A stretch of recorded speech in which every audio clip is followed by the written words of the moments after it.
estado, queridos oyentes? Nos encanta tenerlos acá y este episodio está espectacular porque quiero entrevistar a la persona más cool de pareja y finanzas, al más lindo, hermoso, y es a mi esposito. Entonces vamos a conocer más sobre él, sobre su vida, sobre sus orígenes, sobre su corazón, sobre lo que le gusta, sobre sus batallas también. Así que estén pendientes porque sé que les va a encantar. Entonces, no siendo más, agárrense fuerte que aquí vamos. Hola a todos, bienvenidos al podcast de Pareja y Finanzas. Somos Dave y Dani, educadores financieros, y nuestro propósito de vida es evitar divorcios por plata. Y junto contigo, amigo oyente, lo podemos lograr. Así es, vamos a unir dos mundos, las finanzas y las relaciones de pareja. Te vamos a dar técnicas y estrategias para organizar tu dinero, pagar deudas rápidamente, proyectar y ser más pilo con el manejo de tus finanzas para que tu vida prospere. Y bueno, empecemos.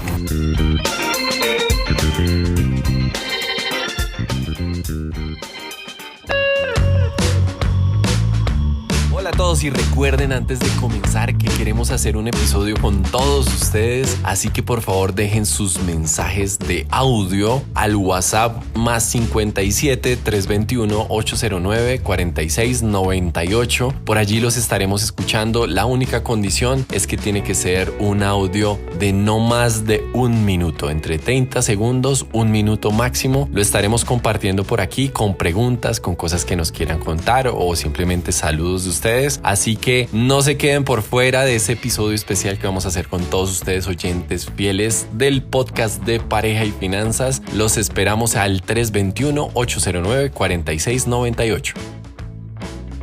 Me encanta porque yo he dicho, mi esposo es el más cool. Sin mi esposo, sin su idea, sin sus sueños, sin que él creyera, Pareja y Finanzas no existiría, porque Dani nunca se hubiera atrevido a hacer todo esto, nunca en su vida. Así que quiero que lo conozcan porque mi esposo decía algo cierto en un episodio anterior, y es: siempre o idealizamos o creemos que la gente es de determinada manera por cómo vemos que habla, por lo que dice o por lo que deja de decir en redes sociales, y tal vez eso nos pasa muchísimo. Hay personas que o que te juzgan o que te idealizan, y realmente hoy queremos que ese corazoncito se abra de mi esposo para contarnos a todos muchas de las cosas que le han pasado en su vida, muchas de esas luchas. Creo que toca es decirle que hable más, porque él cuando cuenta la historia dice como 3 cosas. Entonces tienes prohibido ser conciso, al contrario, cuéntanos, explícanos, detállalo, porque sé que va a ser muy, muy valioso. ¿Estás preparado? Preparadísimo para contar todo. Sí, trataré de no ser tan monosílabo. Exacto. Y contarles con más detalle, claro que sí. Bueno, así que la primera pregunta tiene que ver mucho con tu inicio, tus orígenes. Igual, ¿de dónde viene Dave? ¿Cuál era su contexto, su familia? ¿Cuántos hermanos? ¿Cómo eran todos? ¿Cómo fluían las cosas? Bueno, cuéntanos un poquito de eso. Sí, yo nací en una familia, somos 4 hermanos, entonces incluyéndome, somos 4, 2 hombres, 2 mujeres y mis 2 padres, que al día de hoy están juntos. Gracias a Dios tengo el privilegio de decir mis padres el día de hoy siguen juntitos. Y pues nazco en una familia bien humilde, de estrato 2 en Bogotá, en donde nada, pues tocaba lucharla, habían muchos desafíos en el ambiente. Obviamente no crecí en pobreza extrema, ¿no? Pero yo sí creo que era un nivel de pobreza, porque a pesar de que nunca me acosté sin tomarme, por lo menos, como decimos por acá, un agua de panela y un pan, porque eso nunca pasó, pues sí, mis papás nunca pudieron darme los grandes lujos o gustos y demás. O sea, sí tocaba como un poquito de las uñas, esa sí es la verdad. Entonces esa es mi familia, como que nazco en el núcleo de una familia humilde, bastante humilde. Estudié en un colegio pues del barrio, en el colegio que podía pagar. Yo recuerdo que desde el colegio me iba bien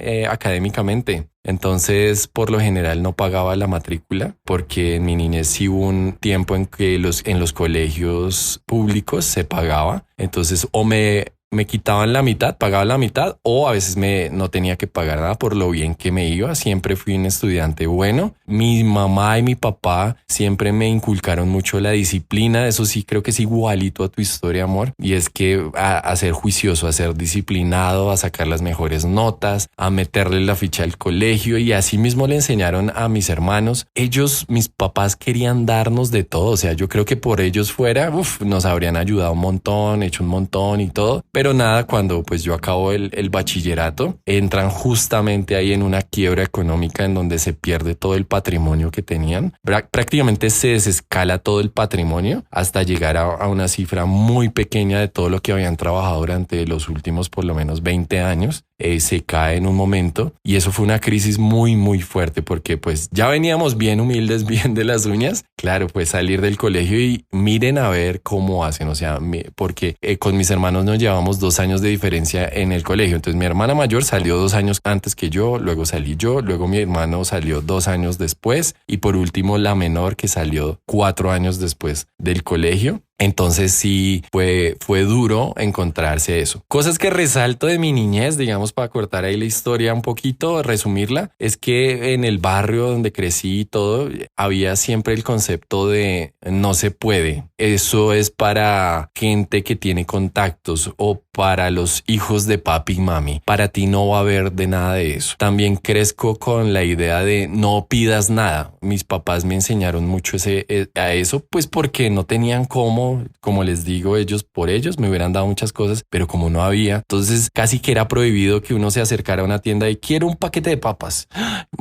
Papito, mamita, yo les digo así, papito, mamita, quiero, y si me compras este muñequito, o me antojara de algo en un supermercado o algo, era casi que pecado, o sea, no se podía pedir. Entonces crecí con ese concepto de no pidas, y también no te quejes, o sea, nada, no llores, para adelante, y ya deja de mostrar tus sentimientos de debilidad, vas para adelante, y no le demuestres al mundo que estás sufriendo, aunque estés sufriendo a profundidad.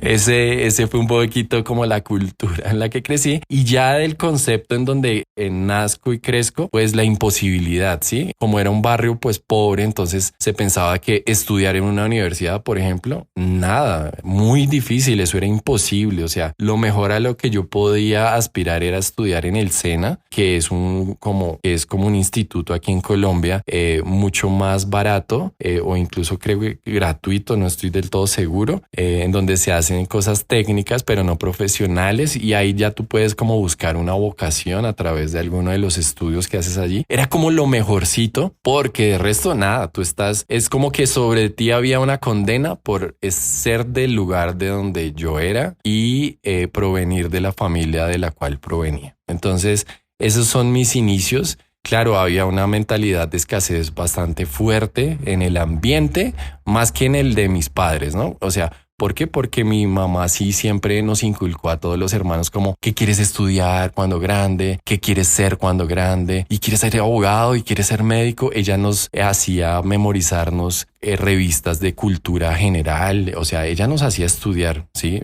Y nos enseñó a ser buenos, o sea, no a ser mediocres, sino buenos. Entonces ella fue muy buena esa. Tuve un papá ausente porque mi papá se la pasaba trabajando, tratando de sacar pues a 4 adelante, y una esposa y él mismo, o sea, 6 personas adelante, con un salario promedio de conductor que no ganaban de lo mejor, no ganaban mal, pero tampoco era de lo mejor, y para tanta gente pues claro, era difícil. Y otra característica ahí es que yo descubro más adelante que no como tan bien. Entonces yo vengo también de sentirme mal con mi cuerpo, sentirme extremadamente delgado, de sentirme un flacuchento, un langaruto, se le dice aquí.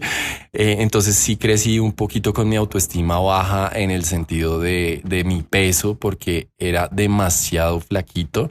Y pues soy alto, entonces 1,86, 1,87 que mido, y pesando tampoco, pues claro, se notaba, yo me veía como un fideo. Entonces era también difícil para mí. Más o menos esas son las características del lugar en donde crezco. Tú por flaco y yo por gordita. Así es, sí. Listo, me encanta. quiero hacerte una segunda pregunta importantísima. Y es, ¿cuáles fueron los retos más grandes que tuviste cuando estabas en tu niñez o en tu adolescencia, en esa época de tu vida? Sí, ya ahí mencioné algunas como mucha mentalidad de escasez, claro. Yo creo que ese fue un reto. ¿Por qué? Porque descubrir en mi octavo grado, noveno grado, que todos los sueños que yo traía, porque mi mamá siempre nos hizo soñar a todos los hermanos con que queríamos estudiar, ser de grandes, cómo íbamos a aportarle al mundo. Ella siempre nos hizo pensar de esa manera, pues descubrir que eso no iba a ser posible para mí fue muy duro, fue un choque fuerte, entonces esa fue una de las luchas. La otra fue a mis 15 años, tuve un episodio que cambiaría pues el resto de mi vida de ahí para adelante. Me invitaron a un paseo pues porque yo era el juicioso y no sé qué, y me acuerdo que fue al Parque La Florida, aquí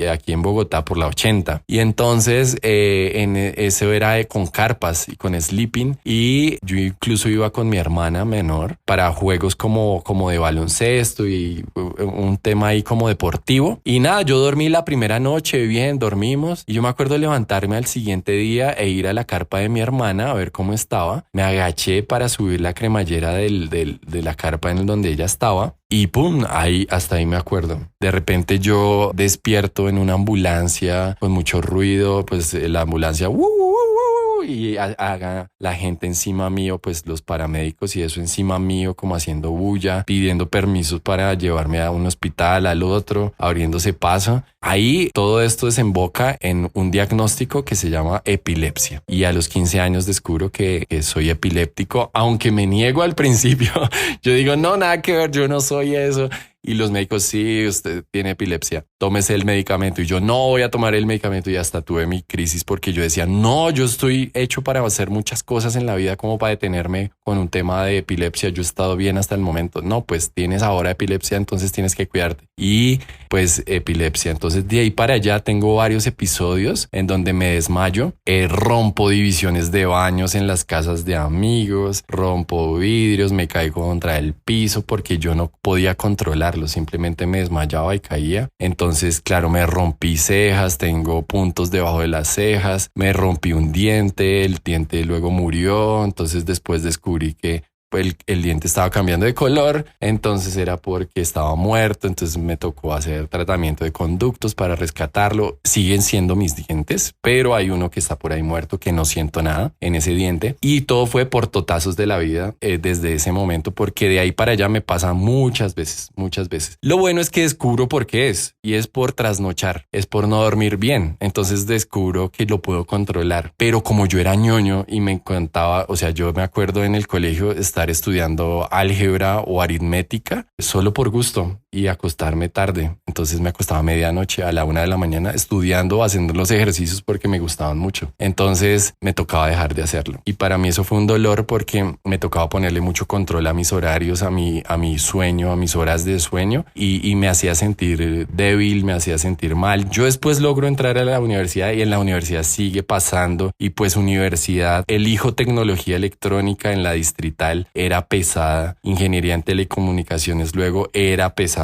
O sea, era muy difícil pensar que nunca iba a trasnochar, ¿no? A veces tocaba. Entonces me acuerdo uno de los primeros parciales, exámenes, primer semestre, el totazo que me pegó antes de llegar. Yo me desmayé en la avenida Boyacá. Yo no sé cómo no me atropelló un carro. Alguien como un ángel de verdad me rescató y me llevó cargado hasta mi casa porque sabía en dónde yo vivía, en el barrio en que vivía en Usme.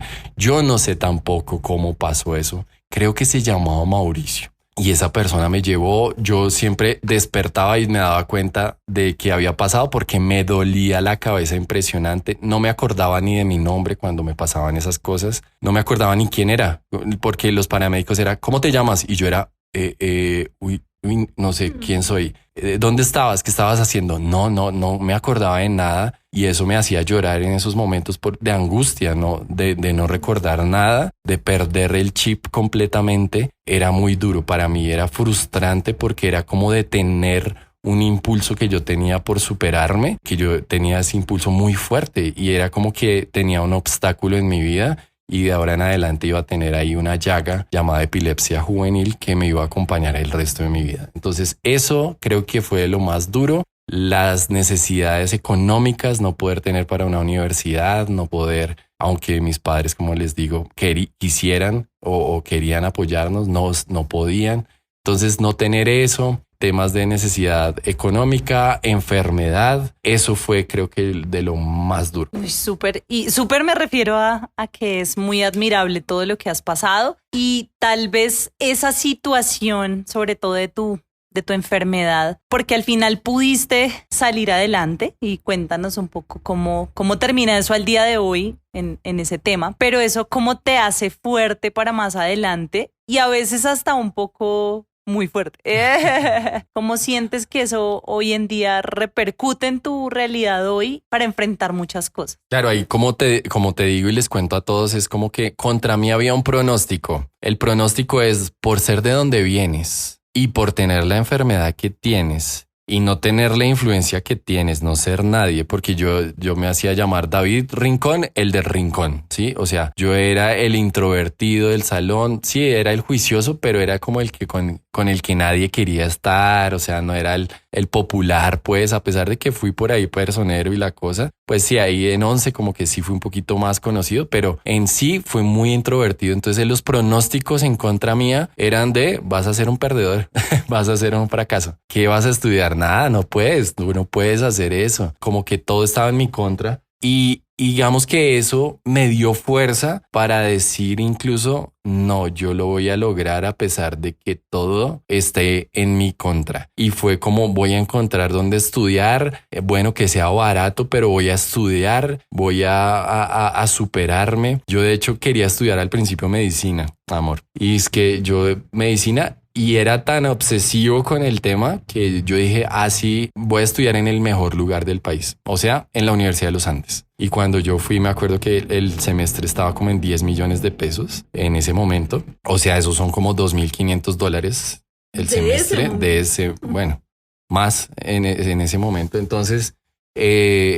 yo dije, no importa, si me toque subirme a los buses a vender o hacer lo que sea, pero yo recojo lo de mi semestre o hago una gran parte para pedir préstamo o algo así. Y lo hice, me subí a los buses y me acuerdo subirme a los buses a vender globoflexia, que era lo que yo sabía en ese momento porque era recreador o recreacionista y sabía hacer globos, entonces hacer el perrito con globos y esas cosas para venderlos, pero luego de media hora, 30 minutos de intento dije, no, aquí no voy a encontrar 10 millones de pesos nunca en la vida, nunca jamás, y me rendí y ese día me fui para mi casa súper triste, o sea, de verdad como de llorar porque dije, la vida es muy dura, o sea, ¿cómo voy a lograrlo? ¿Cómo encuentro a alguien que me ayude? Yo quiero estudiar, yo no quiero quedarme con la idea de que es imposible para alguien como yo y que nadie va a apoyar a alguien enfermo como yo, sino que quiero superarme. Yo me quiero demostrar a mí mismo y a mis hermanos, a mi familia, porque nadie en mi familia hasta ese momento tenía un título de universidad, nadie. O sea, hasta yo pensaba en eso como yo voy a ser el primero en que traiga un título a mi familia de pregrado.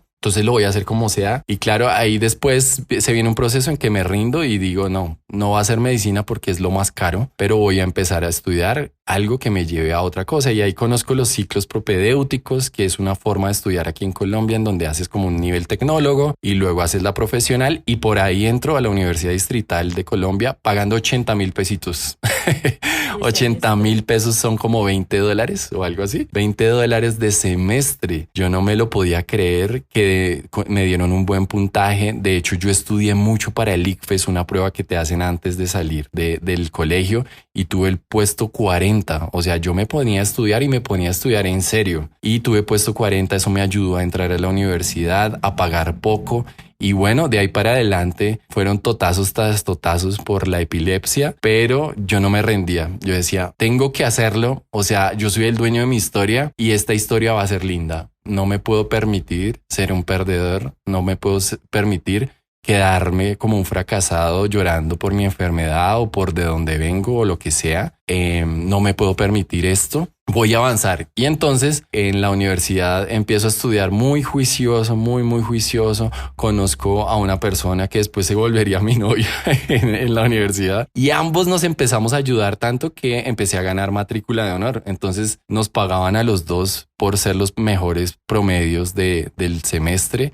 en esa carrera. Entonces antes la universidad empezó a pagarme por ir. Me acuerdo que nos pagaban un salario mínimo por semestre. También me metí de monitor a ayudar y me pagaban otro salario mínimo. Entonces a veces yo salía con 2 salarios mínimos por semestre porque me tocaba rebuscármela. O sea, era así o morir en el intento. Entonces nada, me tocó esforzarme mucho, aguantarme, levantarme. Me caí muchas veces, me rompí muchas cosas, tengo cicatrices en mi cuerpo por cosas, pero gracias a Dios me levanté y hoy digo gracias a Dios lo logré para llegar al punto en donde estoy hoy. Es espectacular, amor. Y yo eso de una vez lo digo y es, si algo me encanta de mi esposo es que, o sea, quiere algo y no se va a poner obstáculos. Él siente que él es su propio obstáculo, que nadie lo es, que va a ser él. Bueno, y yo quiero que nos cuentes esta historia porque a mí me encanta escucharla siempre que la cuentas. Y es ese niño que, bueno, va a la universidad pública, al colegio público, que se está esforzando, que está juicioso, sus matrículas de honor y todo, pero que al final es difícil porque no tiene muchos recursos ni mucha plata. ¿Cómo termina llegando a París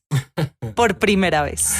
Esa es una historia que incluso me hace llorar todavía hoy cuando la recuerdo, porque, pues claro, ya saben mi contexto, ¿cierto? Para mí fue una sorpresa nomás poder entrar a la universidad y demostrarme, carajo, que podía entrar a una universidad, que podía decirle a mis papás, chao papás, voy a la universidad. O sea, ese para mí era ya un sueño cumplido. Y pues estudio y la cosa y llego al séptimo semestre y ya estoy ahí en la ingeniería en telecomunicaciones y yo tenía un proyecto con esa novia que les digo que tuve. Ahí ya habíamos terminado. La cosa terminó bastante mal. Bueno, ahorita si me preguntas de esa historia la cuento, si no, no la cuento porque es hablar de la ex aquí con la esposa, sí, entonces es chistoso. Pero yo ya me las sé todas. Nos hemos contado todas las historias. Pero bueno, entonces yo digo, empecé a alguien de donde yo trabajaba. Yo, para sacar adelante la carrera, también me metí en Arturo Calle. Arturo Calle es un almacén de ropa y me pude meter a trabajar de los fines de semana. Entonces nos llamaban los finsemaneros y logré meterme de cajero, que ganaba un poquito más, ganaba como 300,000 pesos mensuales y con eso sostenía mi carrera, mis gastos, mi transporte, al tiempo pues que la universidad me pagaba cosas también. Y en esas una compañera del trabajo, Gina, me acuerdo del nombre. Yo soy bueno para los nombres, me acuerdo de muchos nombres. Gina me dice, yo saqué un curso de inglés, pero no logro terminar pagándolo, pero yo ya pagué la mitad. Dame algo y sigue haciéndolo tú. Y así fue, yo le pagué un pedacito a ella, yo no me acuerdo ni cuánto fue, y pude estudiar inglés y perfeccionar ahí un poquito el inglés. Y con eso pude presentar un paper de un proyecto que yo tenía de una flauta virtual afuera del país. Para mí eso era una locura. O sea, es como voy a presentarme en una revista de investigación científica en otro país. Voy a presentarlo a ver si pasa. Y yo me asesoré con los profes de inglés que tenía, le pregunté a Raimundo y todo el mundo. Mejor dicho, traté de hacer mi mejor trabajo, presenté el paper y dije, yo tengo el proyecto hecho. Era un software, se conectaba al computador, tenía una flauta que sí era física para enseñarle a los niños a tocar flauta a través de un software. Entonces lo presenté pues con cero expectativas. Yo dije, no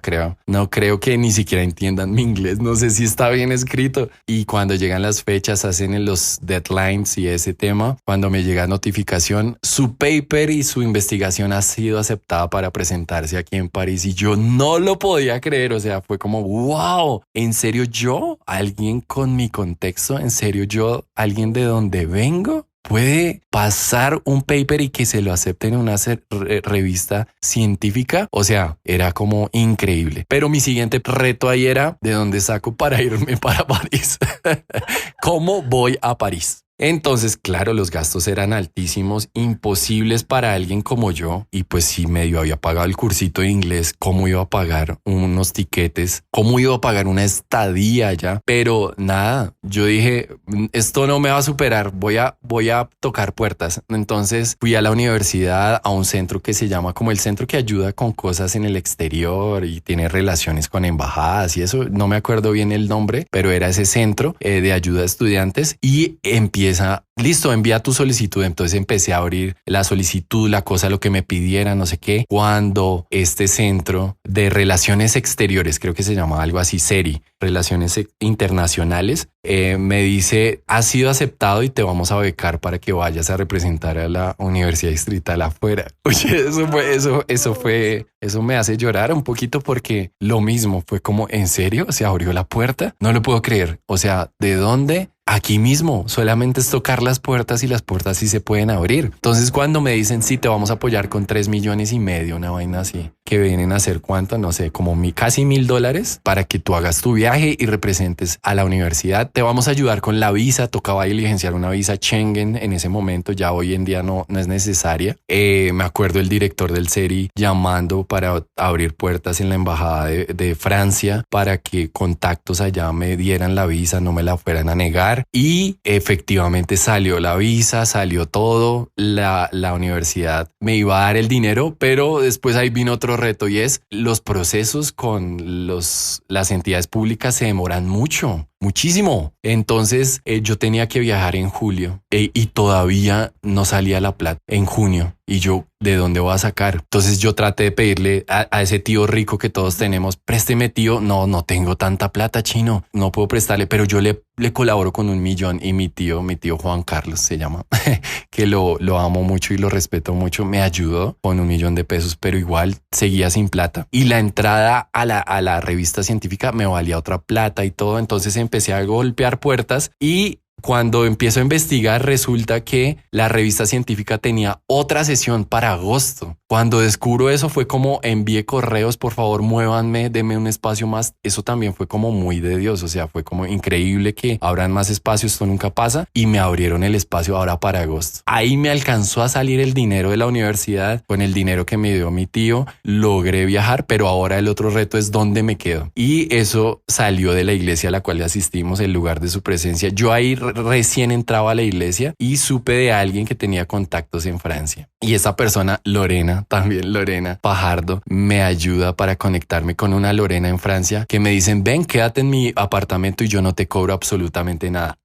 O sea, era como si de verdad Dios estuviera en cada una de estas partes. Logro viajar, me quedo en la casa de esta persona. Ustedes no se imaginan yo llegando a Francia. No, un momento. Yo necesito qué pasó cuando estabas y viste la Torre Eiffel. Sí. Pero es que esa me hace llorar. No importa, tienes que llorar en estos últimos minutos. ¿Qué pasó?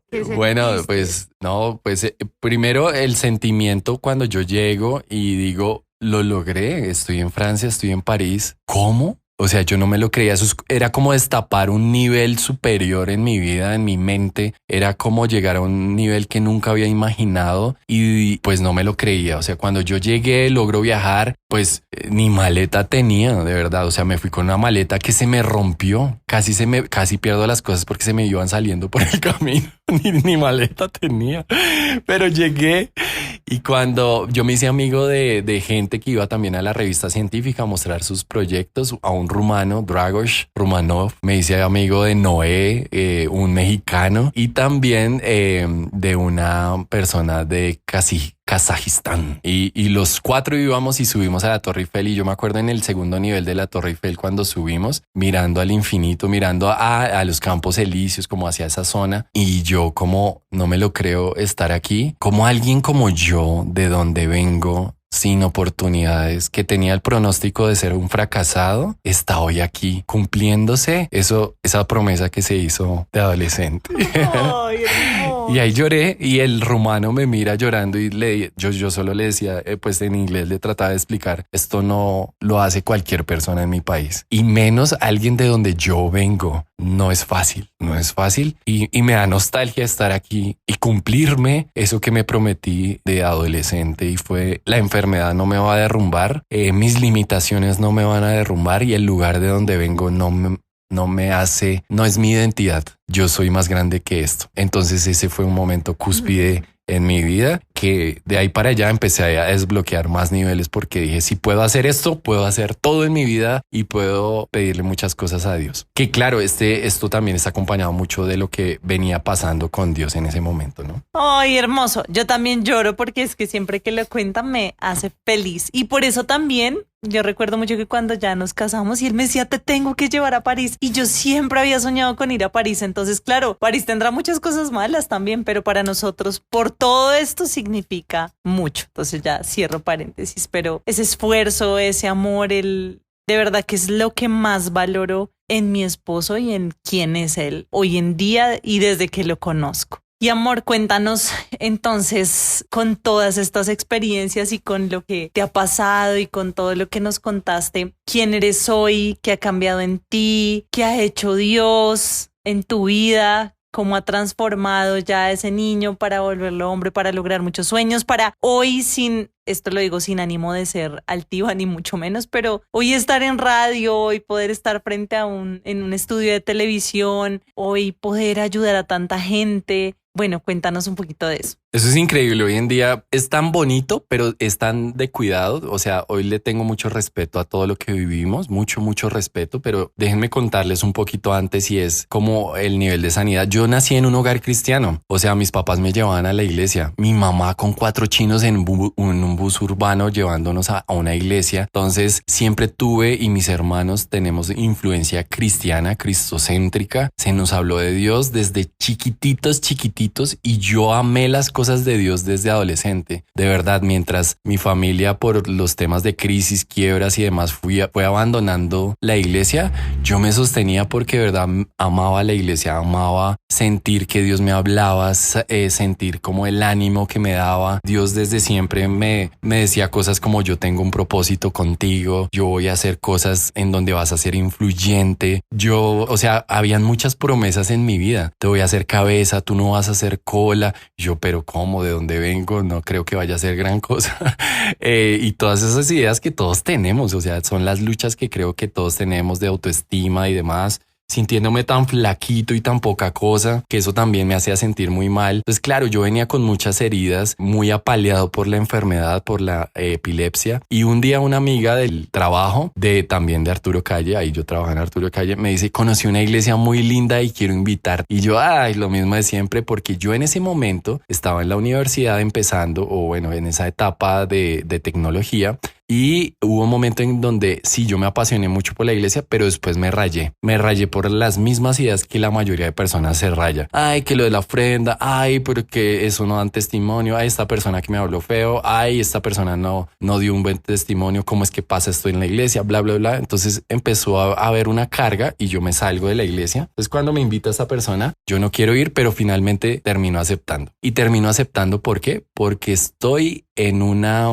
etapa difícil emocionalmente hablando. Estoy, ¿cómo se llama? En una tusa y en una cuasi depresión porque había terminado mi relación con la novia que tenía en la universidad. Eso me llevó incluso a tener pensamientos suicidas en ese momento porque me pegó fuerte. O sea, sí fue algo duro en ese momento. Y como que yo dije, bueno, ¿qué más da? Una iglesia cristiana más. Y fui. Pero wow, cuando yo entro fue como wow, las luces. Eso parecía un show, un concierto. El mensaje, me acuerdo perfectamente, el primer mensaje que recibí en la iglesia se llamaba El lugar de su presencia y se llama hoy El lugar de su presencia. Estaba una señora llamada Natalia Nieto con una prédica llamada El sonido del silencio. Y fue como si Dios a través de esa prédica me dijera, todo lo que has estado viviendo, parece que ha habido silencio, que yo no estoy contigo, pero te estoy llamando detrás de la prueba. Y tú sabes que te espero y que estoy esperando que vuelvas. Y fue como si Dios de verdad me hablara directamente al corazón en esa primera prédica y yo supiera de tengo que volver a Él y tengo que permitirle sanarme. Y ahí empieza un proceso en donde digo, yo no vuelvo a fallar a esta iglesia. Me encantó tanto que nunca volví a fallar un miércoles. Y Dios empieza un proceso de sanidad de todas esas cosas de mi pasado, esas cosas difíciles, mentalidad. Empieza a enseñarme a través de su palabra un montón montón de cosas y empiezo a desintoxicarme emocionalmente, mentalmente, al punto que eso se convierte en una sanidad física. Y les cuento hoy en día, este es mi testimonio de vida, llevo más o menos como 14 años o algo así, que no me da una crisis de epilepsia nunca más. Y fue a partir del proceso de sanidad que tuve. Creo que ahí liberé muchas cosas que traía y que precisamente me llevaban a, ¿cómo se llama? Cuando se convierte como en una enfermedad, a somatizarlo en una enfermedad. Nunca más me volvió, abandoné el medicamento que me hacía sentir como todo atontado durante el día. Nunca lo volví a tomar hace como más o menos 7 años o algo así. No lo volví a tomar. Entonces fue como un testimonio completo de sanidad. Dios sanó mi corazón, Dios sanó mi físico, sanó mi vida y me mostró que podía hacer todo lo que yo quisiera que estuviera en mis manos porque Él tenía un propósito grande conmigo. Y ese viaje a París fue una muestra de eso. Fue como el inicio del proceso. Yo ahí ya llevaba como 1 año y medio o 2 años en la iglesia y fue como, mira que sí estoy contigo y te voy a apoyar. Entonces fue increíble y Dios se convirtió en mi todo. Entonces aquí fue en donde empecé a aprender de finanzas, incluso organización financiera. Y ya eso se convierte en el que soy hoy en día. Yo logro terminar mi ingeniería en telecomunicaciones. Luego estudio un máster en Business Intelligence and Big Data. Sé inglés, me defiendo en el inglés a pesar de que no soy el más experto con el idioma inglés. Inglés, español hablo y logré trabajar en compañías incluso como Microsoft. Ese era un sueño, o sea, es el sueño de todo ingeniero trabajar en Microsoft. Pues logré trabajar en Microsoft y fue un sueño cumplido. Fue increíble de verdad trabajar para esa compañía aquí en Colombia. Y nada, hemos podido viajar, no solamente quedó el viaje en París, sino hemos podido viajar alrededor del mundo y ver, ahora sí voy a ese punto, ver que hoy la gente me recibe con tanto cariño, que hay un reconocimiento. No te niego que es algo muy lindo, pero también, como te decía, es algo a lo que le tengo respeto. ¿Por qué? Porque reconozco muy bien que como mi niñez fue de ser un poco anónimo, ¿cierto? Y de no pidas nada, no te antojes de nada, cállate, ¿sí?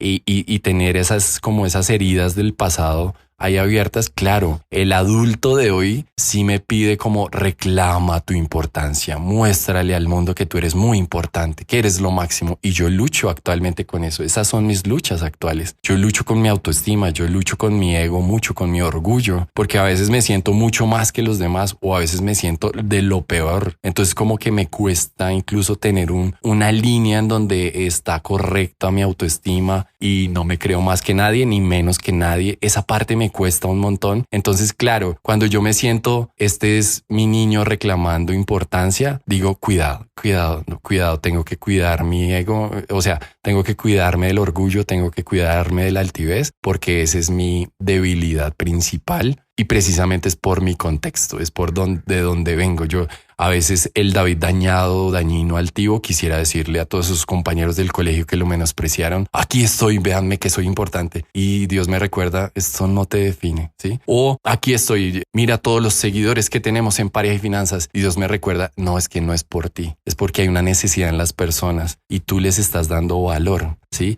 Entonces las personas en busca de algo, de una necesidad, por eso te siguen, pero no es por ti. Tu labor, tu responsabilidad es responder, valga la redundancia, con valor para estas personas, hacerlos conocer mi nombre y mostrarles que hay una salida para sus retos financieros y de vida. Entonces, esas son las cosas como difíciles. Gracias a Dios, hoy estoy sano. Claro, no todo es felicidad en mi vida actualmente. Como les digo, tengo luchas mentales, luchas de menosprecio, luchas de inferioridad, luchas con mi ego y demás, luchas con mi relación de pareja y retos entre nosotros dos, que también a veces es difícil, pero hay que aprender, siempre hay que ser humilde. Dios me ha pegado unos baños de humildad para recordarme, hey, no es por ti, es por mí. Y con Pareja y Finanzas especialmente, a veces me he sentido el más divo de la vida aquí en Pareja y Finanzas y Dios inmediatamente ejecuta algo y me recuerda de, hey, no es por ti, es por mí. Y estoy convencido de eso y trato de trabajarlo mucho. En el fondo soy una persona tímida, pero trato de ser espontáneo también y de ser gracioso. Pero en el fondo, si me ven en la calle, soy lo más de normal y tímido. Entonces, esa es como mi historia. una historia creo que de superación principalmente y de la mano de Dios yo no habría podido sin Dios, de verdad. Dios ha sido clave en el desarrollo de todas las cosas, incluso de pareja y finanzas. Dios me ha dado las visiones de cada cosa, como de cómo sería. Incluso pareja y finanzas viene de sueños y de cosas que yo sentía que Dios me estaba diciendo, necesito que hagan esto. Y si hablan de esto, y si hablan de las finanzas, y si hablan de las parejas, y si hablan, mira, podrían hacer esto, podrían hacer lo otro. Y yo era como, ¿en serio? Y ha sido como una apuesta, pero también ha sido muy lindo encontrar en todos ustedes que nos escuchan tanto apoyo y tanto respaldo. Entonces, esa es más o menos la historia. No sé si me falta algo, amor. No, está espectacular. Yo quisiera decir que también te honro porque has tenido una vida que empezó fuerte, difícil. Igual honro a tu familia, te honro a ti por su esfuerzo, por todo, a ti por de verdad cada cosa que has querido la has buscado, no has visto imposibles. Eso me súper encanta y porque siento que vienen muchas otras cosas increíbles. Siento que también nos ha puesto Dios el uno al otro para ayudarnos, para respaldarnos, para eso que nos falta o eso que nos sobra, como ayudarnos a pulir, pero eres increíble y siempre lo he dicho y creo que mi esposo a veces no reconoce algo que la gente reconocemos mucho en él. Tal vez él piensa que es más visionario y es cierto, pero sobre todo es que mi esposo tiene un corazón de bondad. O sea, a veces digo, parece inocente en cosas, digo, pero vi yo más a la persona ahí con una mala intención y él no se dio cuenta, pero tiene un corazón de bondad y eso es hermoso y te amo. Y obviamente, por supuesto, gracias amor por lo que me dices, obviamente sin Dios, pero después Dios te pone en mi camino y digo, sin Dani, sin mi esposa, no podríamos haber alcanzado nada de lo que somos hoy como pareja, ni lo que es pareja y finanzas y lo que vamos a hacer con esta compañía, con este ministerio. Nunca, o sea, tú eres una pieza clave, me complementas, le doy muchas gracias a Dios de verdad por traerte a mi vida y por complementarnos el uno con el otro y no, es el agradecimiento rotundo con Dios por darme la vida que me ha dado. Ha sido de difícil, de batallas, de sacrificios, o sea, el camino cero fácil como se dieron cuenta, pero me queda la satisfacción de haber recorrido el camino sin rendirme y de salir adelante a pesar de los obstáculos. Entonces, eso es lo bonito. Gracias, amor.